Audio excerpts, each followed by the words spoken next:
The final lecture review for Chapter 14 on therapies. As always, you start with your student learning outcomes.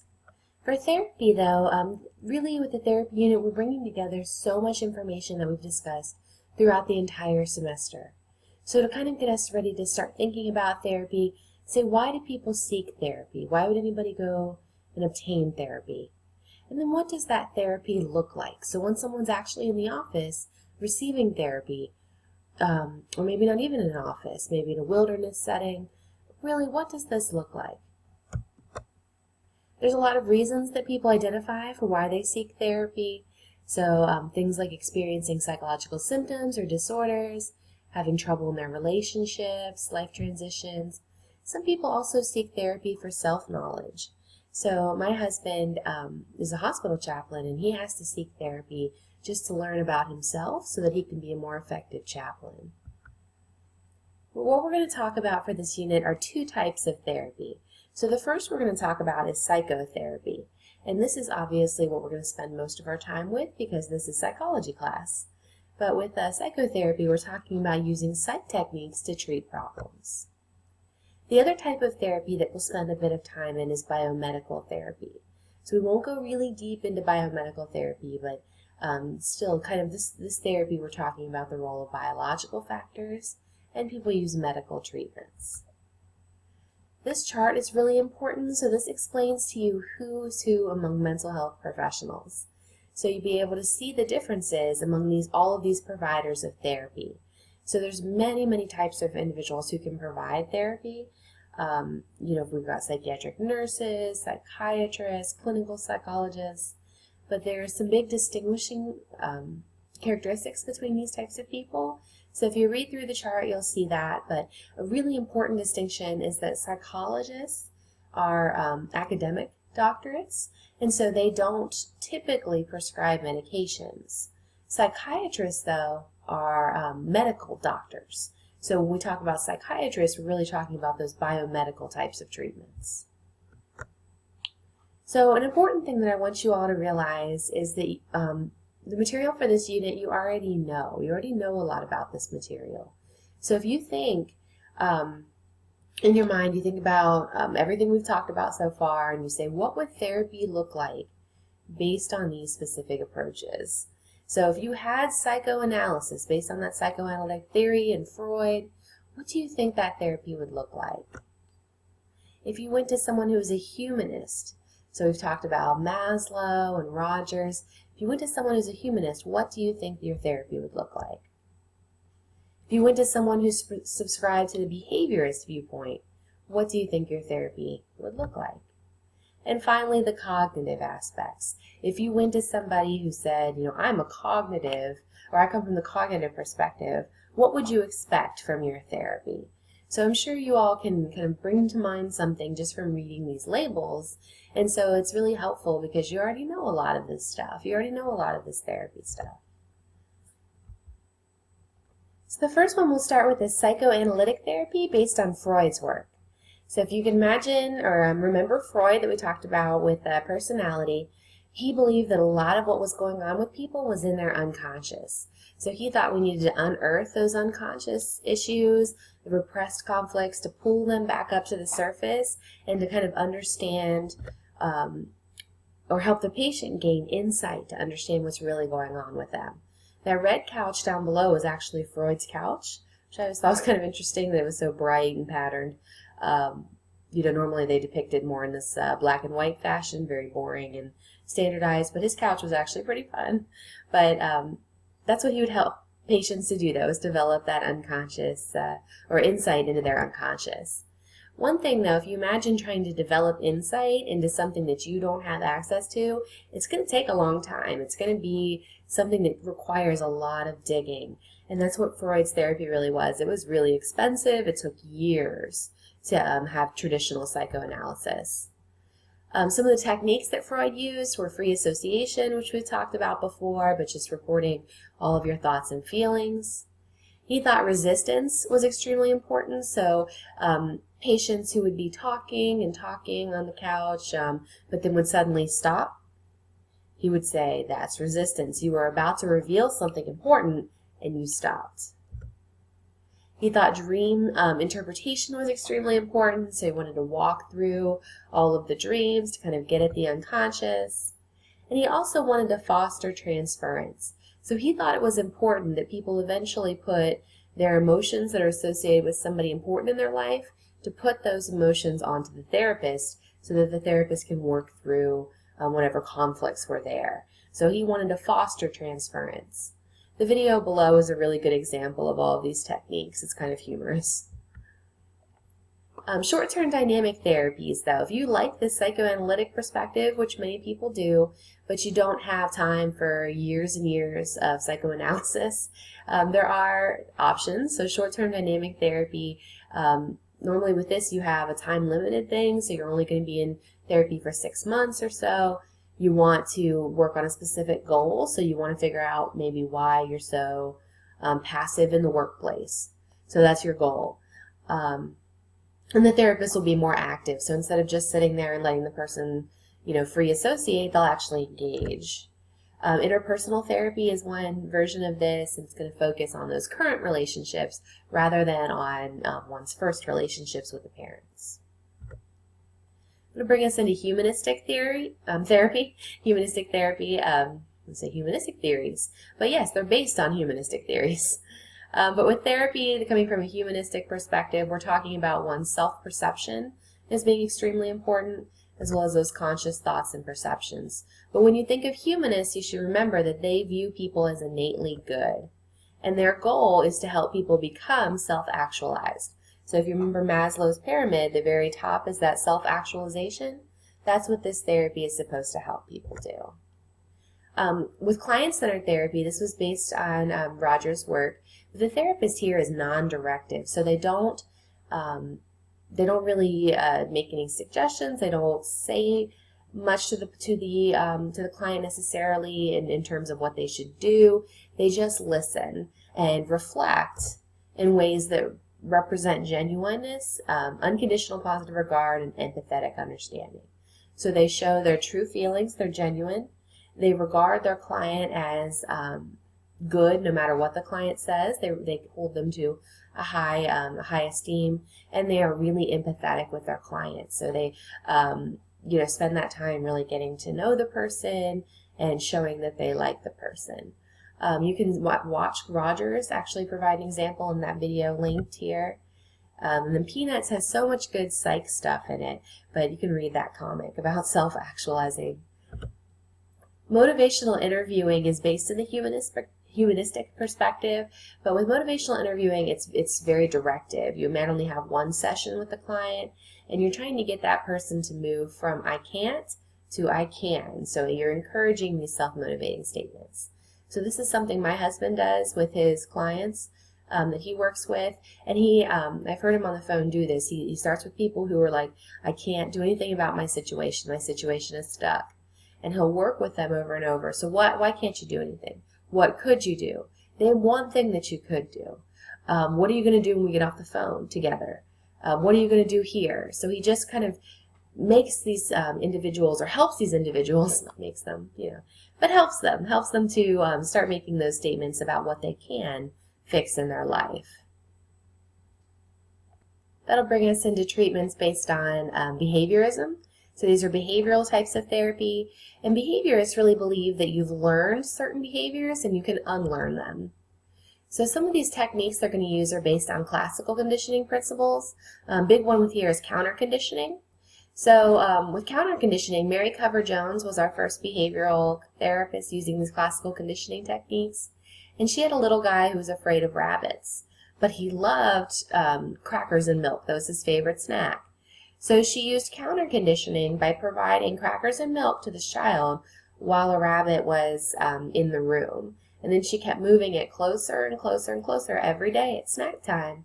So the child eventually associated the wonderfulness of his snack, the crackers and milk, with the rabbit being in the room. So when the rabbit was there, his crackers and milk were there. He began to form that association and eventually lost the fear of the rabbit. Systematic desensitization is another technique that behavioral therapists will use, and they do this over time by pairing relaxation, so kind of making oneself relax, with a situation that would typically bring fear. So they'll teach their clients how to relax, how to pull their body out of a stress state. They'll construct a hierarchy of anxiety, which I'll show you on the next slide, and then they go through this process.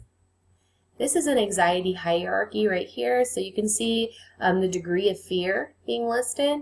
10 at the bottom is the least fearful thing, so driving past a dentist's office on a Sunday afternoon may be the least anxiety-provoking thing for someone with the fear of dentists. The biggest anxiety provoker at 100 degrees of fear would be to hold your mouth open, eyes closed, listening to the sound of the dental drill. So that's the most terrifying thing for this person to imagine. So what the therapist will do will have them start at the bottom, so they'll drive past that office and help the person to relax during that situation. Then they'll move up.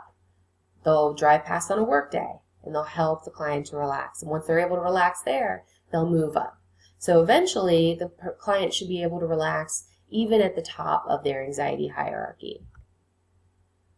Aversive conditioning is a little different. So with aversive conditioning, it's still based on these principles, but you're going to pair an aversive stimulus with an undesirable behavior.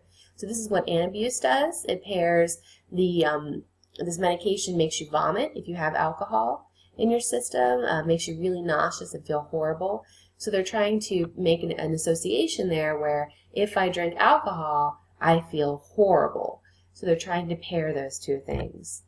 But really we find this isn't super effective, so there's a lot of reluctance to use this. Doctors feel like if they prescribe it, it might be punitive to the person rather than helping them deal with the alcohol issues. But, this is based on behavioral theory. Techniques based on operant conditioning. So this graphic was pulled from the book, but with operant conditioning, we're talking about principles like shaping, reinforcement, and extinction.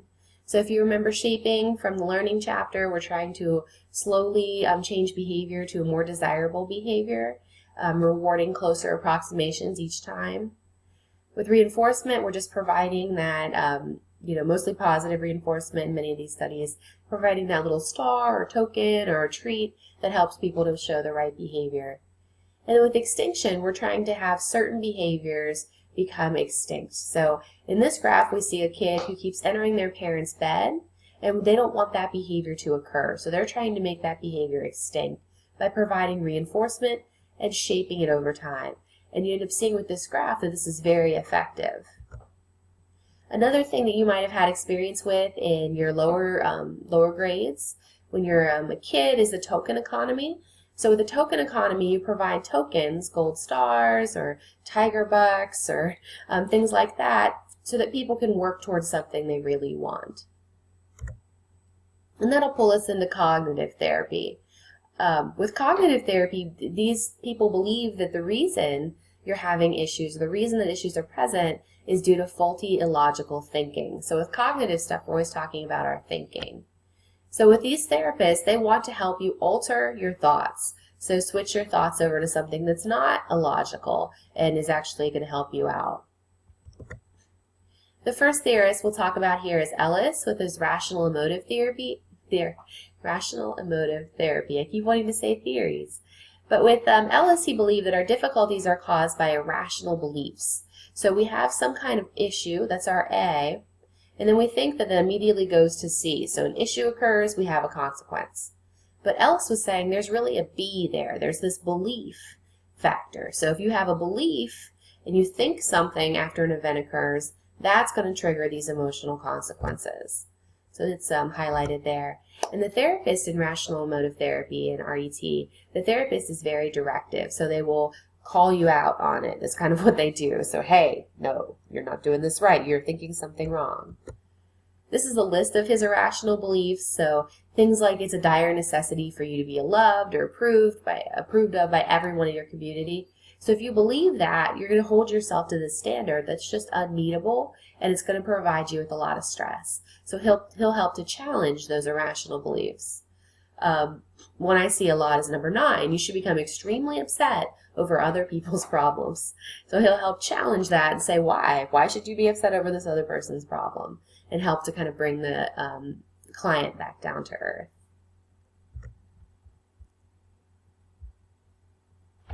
So with Beck's cognitive therapy, he thought the issues that we have kind of result from these negative cognitive biases. So we have these ways that we immediately think that actually bring us some harm. So he said the goal is for us to recognize when we're having these biases and to empirically test them. So this is a list of his biases. So you can read through these and make sure you understand these, but things like overgeneralization. So you have something occur in one part of your life, like you spill coffee on your exam, and then you overgeneralize that to everything. So you say, I spilled coffee on this one exam, so now I'm going to be a klutz who never succeeds. So you overgeneralize one small event to the big picture. So he would help you to challenge that. So he'd say, what evidence do you have that you're never going to be successful in the future? So he would challenge that and make the person provide evidence for that bias. Cognitive behavioral therapy is wonderful. So this integrates the cognitive, the behavioral techniques, kind of saying that, the thoughts and the behaviors are really tied in. This kind of page or slide goes over some different types of therapy. So with group therapy, you have people meeting in a group, and this can be really great providing people with support. With family therapy, the belief is that the family is a system, so instead of pulling one person out of that family and starting to work with them, saying let's work with the whole family. Couples is obviously two people in an intimate relationship, and so trying to help them improve upon their intimacy there. Self-help is what we think of with like Alcoholics Anonymous or these other AA type groups. It's people who are non-professional, so it's a lay therapy group, but these are really effective for many people as well. And different techniques and approaches can be used in each of these. So you can have people using behavioral perspectives or psychoanalytic perspectives in the family therapy, different perspectives for different types. Really depends on what the therapist uses or the kind of therapist you seek out. So I know I respond really well to behavioral therapy, so I would seek out a behavioral therapy if my spouse and I ever went to couples counseling. So, so effectiveness. So if we're talking about all these therapies, are they actually effective? We do find, thankfully, that they are. So psychotherapy is more effective than no treatment. People who receive psychotherapy improve faster. Is one form superior? So is the humanist theory better than behavioral theory, or psychoanalytic better than humanist? When we look at all of these different types of therapy, we don't find any evidence that there's differences among these empirically based forms. So we think what the important factors are, some of these effective components, these pieces that are really important, are having a match between the client and the therapist, a motivated client who wants to change, and a therapist who's going to be sensitive to that change. And that'll pull us into our biomedical therapies.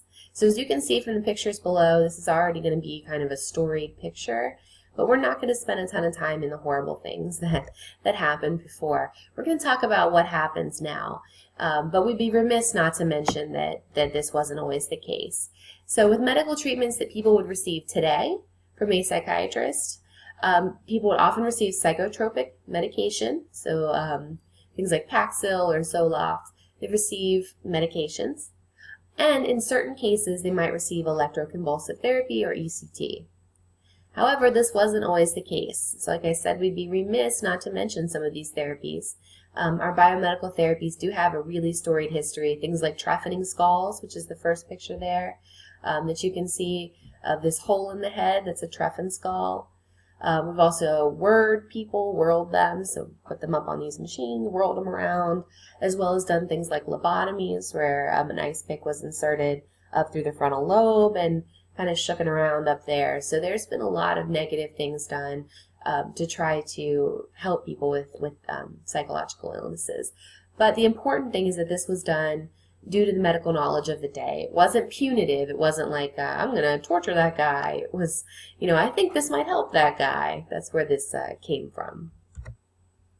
So we're going to go through some information about medications. We'll spend, a bit of time there. Some of the early antipsychotic meds, these treated these symptoms of schizophrenia. So if you remember talking about schizophrenia, it's many people have a chronic illness. About half of the people diagnosed with schizophrenia will struggle with that for their whole life. And so it was great to have some kind of opportunity to help these people. So these early meds, they help treat those positive symptoms, so the delusions and hallucinations, by lowering dopamine. And they really helped to decrease the number of patients in mental hospitals by a lot. It was a huge difference. But it did create a revolving door. So you get people in a hospital, give them the medication, they start having their symptoms reduced, then you set them free. They get out in the real world, they stop taking their meds, and the symptoms come back. So they come back. So it had this real revolving door issue. One of the earliest antipsychotic meds was Thorazine. So Thorazine had a lot of motor side effects. It helped people to reduce those hallucinations and delusions, but it gave them something called a Thorazine shuffle. So it was like kind of almost like a Frankenstein type movements. And with long-term use, it could lead to a lot of facial ticking called tardive dyskinesia. So this is obviously not good side effects. People didn't want to take these. You don't have to memorize all of these generic names and trade names for these medications. It's just to show you. Thorazine's at the top for the typical antipsychotics that we were talking about. This graph depicts this major drop in the number of people hospitalized for mental illness once antipsychotic meds were utilized. And our atypical antipsychotics, these are what people often receive now rather than Thorazine. These have a little bit wider effect on the neurotransmitters, so affecting dopamine and serotonin. And they also help pull in some of those negative schizophrenia symptoms. So the lack of motivation, poverty of speech, they help to rein some of that in as well. They do have side effects. So pretty much all of these medications have some side effects, but there are fewer motor effects. So you're not going to get tardive dyskinesia from one of these new drugs. Our anti-anxiety meds, the first class of these is the benzodiazepines. So this is going to help people reduce their anxiety through increasing GABA. So you can really see how all of that information we talked about early on in neuroscience is super important for people who prescribe meds. But with our benzos, we got a lot of rapid effects, so it makes you feel better immediately. These are things like Xanax and Valium, but people can become addicted to these. So for people with anxiety, we often use a non-benzo treatment. These take longer to work, but they're less likely to cause addiction. Lithium is a medication that treats bipolar disorder. So with bipolar disorder, you remember we have really high highs and really low lows. So lithium is great because it helps to stabilize those individuals by stabilizing glutamate. An issue with lithium is that your blood levels have to be monitored if you take lithium, because if your levels are too low, then your manic symptoms can still occur. So you can still have those exaggerated thoughts and rapid speech. But if your lithium levels are too high, then you can have lithium poisoning, so we don't want that. Lithium also used to be in 7-Up, so it says take the ouch out of the grouch. Yeah, it used to be in 7-Up. Not anymore, though. All right, our antidepressant meds, these are, we're going to talk about these in generations. So it's kind of when they were developed and started to be prescribed. So our first generation, we had tricyclics, MAO inhibitors. So and these took a little while to help. But an important thing with the MAO inhibitors is that there was a lot of side effects when these were paired with certain types of cheese, with smoked meats, and wine. So very bad cardiovascular side effects if they were paired. So people had to avoid those foods altogether. So that was our first generation. Our second generation of antidepressant meds, they weren't really more effective. But the third generation is where we really started to get into efficacious meds. So we have our SSRIs here, and these are things like Prozac, Paxil, Zoloft, Lexapro. So these medications have a lot milder side effects, and they've really helped a lot of people. So Prozac, when it was first introduced to the market, was widely prescribed. Just tons of people prescribed Prozac because it did help for depressive symptoms without so many side effects. So what we often see with taking medications is that it is a process of trial and error. So you have to try one medication, see if it helps. If not, try another. There is some work being done to try to help reduce this trial and error, so actually looking at one's DNA and trying to determine which drugs are going to be most efficacious for that individual. So that's the future there, but for now we really are kind of in a trial and error pattern. So an important thing a lot of people ask, I feel like I get this question every semester, is which one should I do? So if I'm experiencing symptoms of a psychological illness, should I get therapy or take some kind of medication? So people have done studies on this. So this study had two groups. So people were assigned to either therapy, this interpersonal therapy, or to take Paxil for an antidepressant. And what they actually found is that both groups did show improvement. So if you feel more comfortable with talk therapy or if you feel more comfortable with taking a medication, both of these should have improvements in your symptoms. And that'll bring us into ECT. So with ECT, a lot of people are surprised when they first start the class that that psychiatrists would still use ECT. But it is really, really effective in certain situations, and it's not really at all what it looks like in the media. So with ECT, what happens is a brief electrical current is passed through some leads, and it induces a seizure on the patient. And this seizure kind of helps to reset some things very quickly. So this is a treatment of last resort. This is not something you walk in and say, I'm having some issues with my husband. Oh, ECT. No, it doesn't happen that way. This is people who are severely depressed or who are extremely suicidal. So who say, if you let me out that door, I aim to commit suicide. So, very, very serious situations. ECT can help those people to kind of bounce back a little bit and reduce some of that severity. But it is controversial, so there's a lot of negative depictions of ECT, especially in the media, but truly when used well, it can help save lives. And there's a video linked below to show you some of that. And we also have some experimental treatments, so there'll be some treatments of the future, things like using magnetic pulse or deep brain stimulation to help symptoms of psychological illness. But that's it for our Chapter 14 material.